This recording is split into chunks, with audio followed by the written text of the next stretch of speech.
पुनः स्वागत है आपका एक नए टॉपिक के साथ। इस वीडियो में हम लोग गैस्ट्रुलेशन का अध्ययन करेंगे और साथ ही साथ एक्टोडर्म, मेसोडर्म और इंडोडर्म जो एम्ब्रियो की 3 लेयर्स होती हैं उनके भविष्य का अध्ययन करेंगे। मतलब किस लेयर के द्वारा हमारे शरीर के किस अंग का निर्माण होता है ये इसमें हम लोग जान पाएंगे और 1 नंबर अपना हमेशा की तरह कवर कर पाएंगे इस वीडियो में भी।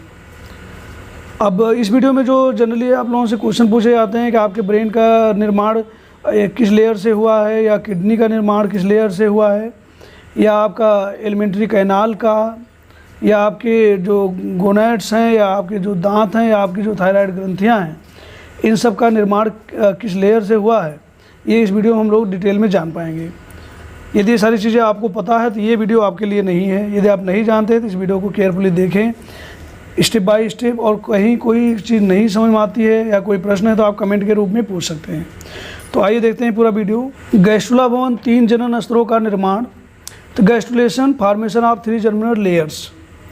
अब सबसे पहले हम लोग जब गैस्ट्रुलेशन की बात है तो इसका हम लोग यहाँ पर डिफिनेशन देखेंगे कि ब्लास्टोसिस्ट की भीतरी कोशिका संहति या एब्रियोनल घुंडी की कोशिकाओं से 3 जनन स्तरों वाले भ्रूण के बनने की क्रिया को गैस्ट्रुलेशन कहते हैं, और इससे बने 3 जनन स्तर वाले भ्रूण को हम लोग गैस्ट्रुला कहते हैं। तो ये जनरली हम लोग गैस्ट्रुला की परिभाषा लिखते हैं जब गैस्ट्रुलेशन की बात आती है। और मित्रों आपको बताते चले कि इससे पहले हम लोगों ने ब्लास्टोसिस्ट तक और ब्लास्टोसिस्ट के इम्प्लांटेशन को हम लोगों ने अध्ययन कर लिया है। यदि आप उसे इस वीडियो को इससे पहले नहीं देख पाए हैं तो उसे आप प्ले लिस्ट से जा करके देख सकते हैं। आगे चलते हैं। अब संरचना तथा विकास की गतियाँ। एम्ब्रियोनल घुंडी या भीतरी कोशिका संहति की कोशिकाओं के विस्थापन एवं पुनर्विन्यास की क्रियाओं को संरचनात्मक विकास गतियां अथवा निर्माण गतियां कहते हैं, और इन गतियों के परिणाम स्वरूप एम्ब्रियो के 3 जनन स्तर का निर्माण होता है, जिसे हम जनरली एक्टोडर्म, मेसोडर्म तथा इंडोडर्म कहते हैं। अब जनन स्तर की कोशिकाओं से भ्रूण के विभिन्न अंगों व अंग तंत्रों का विकास होता है। तो अब हम लोग यहाँ पे एक एक लेयर्स का, चाहे एक्टोडर्म हो, चाहे मेसोडर्म हो, चाहे एंडोडर्म हो, उसके फ्यूचर का हम लोग अध्ययन करेंगे और देखेंगे किस लेयर द्वारा हमारे शरीर के किस अंग का निर्माण होता है।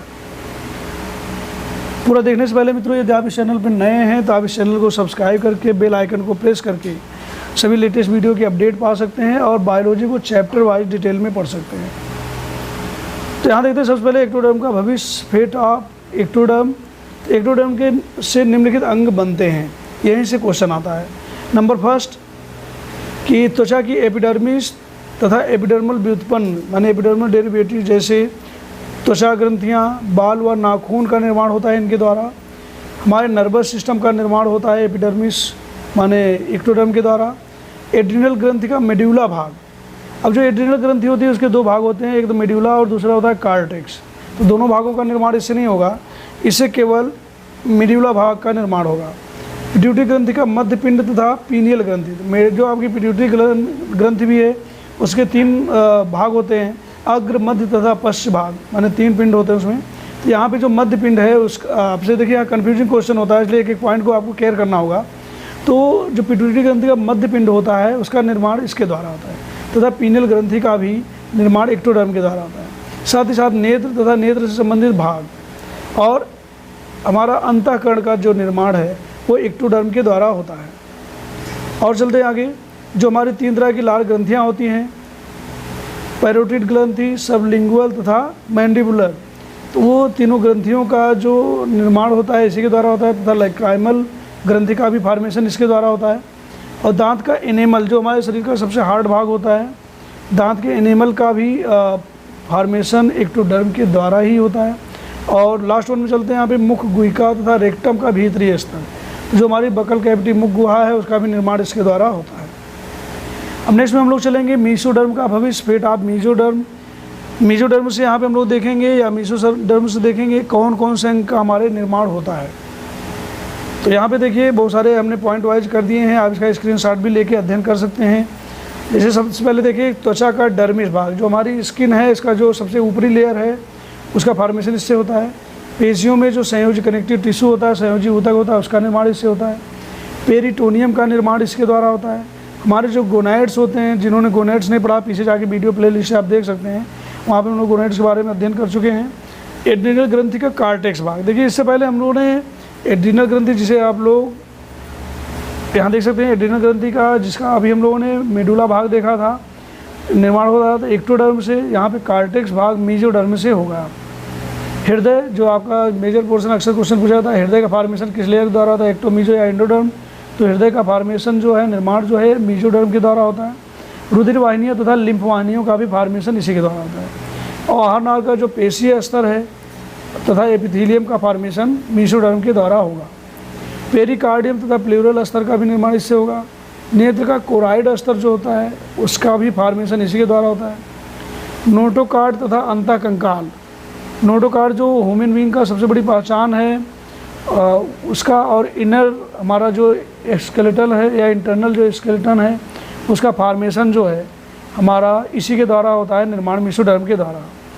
और लास्ट में चलते हैं, दांतों का डेंटाइन जो है, उसका भी अभी इससे पहले हम लोगों ने देखा था। एनेमल भाग, जो हार्ड भाग था, एक्टोडर्म से उसका फॉर्मेशन हो रहा था। और यहाँ दांत का एक और भाग है डेंटाइन, जिसका फॉर्मेशन मेसोडर्म के द्वारा होता है। और आगे चलते हैं, अब लास्ट में फेट ऑफ एंडोडर्म, एंडोडर्म का भविष्य। तो एंडोडर्म के से निम्नलिखित अंग बनते हैं। तो एंडोडर्म से यहाँ पे हम लोग देखते हैं कौन कौन से अंग बनते हैं। तब तक जिनकी तैयारी पहले से है उसे गेस कर सकते हैं, अदरवाइज आइए यहाँ पे आगे हम लोग देखने प्रयास करते हैं। तो सबसे पहले आप यहाँ देख सकते हैं, जो हमारी एलिमेंट्री कैनाल होती है, उसका भीतरी जो श्लेष्मा स्तर है, उसका फॉर्मेशन इसके द्वारा होता है। आहार नाल की अस्थियाँ तथा पाचन ग्रंथियाँ, यकृत और पैनक्रियाज, इन सब का फॉर्मेशन एंडोडर्मिस के द्वारा होता है। थायराइड, पैराथायराइड ग्रंथि, थाइमस ग्रंथि, और यहाँ तक कि जो हमारी पिट्यूटरी ग्रंथि है, मास्टर ग्रंथि जिसे आप कहते हैं, उसका भी निर्माण इसी के द्वारा होता है। और उसके अग्रपालिका केवल फॉर्मेशन यहाँ से होगा। आगे चलते हैं, ट्रैकिया, बैंक तथा फेफड़ों का भीतरी स्तर का भी फॉर्मेशन इससे होता है। हमारा जो मिडिल ईयर होता है उसका, और यूस्टेशियन नलिका का भी निर्माण इसके द्वारा होता है। नेक्स्ट देखेंगे, यूरिनरी ब्लैडर का भीतरी स्तर का निर्माण एंडोडर्मिस द्वारा होगा। और जनन कोशिकाओं का निर्माण एंडोडर्मिस के द्वारा होता है। तो इस तरह से यहाँ पे हम लोगों ने देख लिया कि ये जो, तो इस तरह से हमने यहाँ पे एक्टोडर्म, मेसोडर्म तथा एंडोडर्म के तीनों के फेट को हम लोगों ने यहाँ पे देख लिया, किससे किस अंग का निर्माण होता है। ये सारी चीज़ें हम लोग यहाँ पे देख चुके हैं। अब नेक्स्ट वीडियो में गैस्ट्रुला से शिशु का निर्माण कैसे होता है, या जो हमारी बाह्य भ्रूण कलाएँ, एक्स्ट्रा एम्ब्रियनिक मेम्ब्रेन्स जो हैं, उनमें 4 प्रकार की फीटल मेम्ब्रेन पाई जाती हैं, जिसे योग सैक, एमनियन, कोरियन या एलेंटॉयस बोलते हैं।